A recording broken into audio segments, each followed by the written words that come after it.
বিশ্বকাপে ব্যর্থতার পর বাংলাদেশ ক্রিকেট পাড়া এখন সরগরম তাসকিন আহমেদের ঘুম কাণ্ড নিয়ে। ভারতের বিপক্ষে তাসকিন আহমেদকে কেন টাইগারদের একাদশে রাখা হয়নি সে বিষয়ের কারণ খুঁজতে গিয়ে বেরিয়ে এসেছে চাঞ্চল্যকর তথ্য। ঘুমের কারণে নাকি বাংলাদেশ দলের টিম বাস মিস করেছেন তাসকিন আহমেদ। হোটেল থেকে টিম বাসে করে দলের সাথে মাঠে যেতে পারেননি টাইগারদের ভাইস ক্যাপ্টেন। এই ঘটনা নিয়ে গত দুদিন ধরে দেশের ক্রিকেট পাড়ায় চলছে আলোচনা।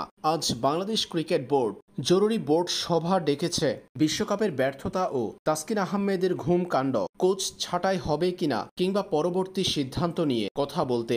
এদিকে তাসকিন আহমেদের বিরুদ্ধে উঠা এই অভিযোগ নিয়ে এবার প্রশ্ন করা হয়েছে বাংলাদেশ দলের অভিজ্ঞ অলরাউন্ডার সাকিব আল হাসানকে। সাকিব সরাসরি জানিয়েছেন বিষয়টি সত্য। তাসকিন আহমেদ ভারতের বিপক্ষে ম্যাচে টসের আগের 5 থেকে 10 মিনিট আগে মাঠে উপস্থিত হয়েছেন। টিম বাস মিস করেছেন তাসকিন।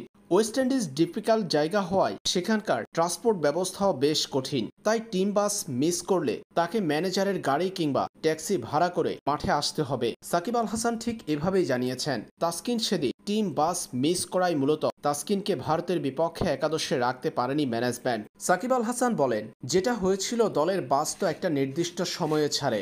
আমরা যারা খেলোয়াড় আছি তাদের নিয়ম আছে। সাধারণত টিম বাস কখনোই অপেক্ষা করে না। যদি কখনো কেউ এরকম মিস করে হয়তো পরে গাড়ি নিয়ে আসে বা ম্যানেজারের গাড়ি থাকে অথবা ট্যাক্সি থাকে কিংবা গাড়ি থাকে।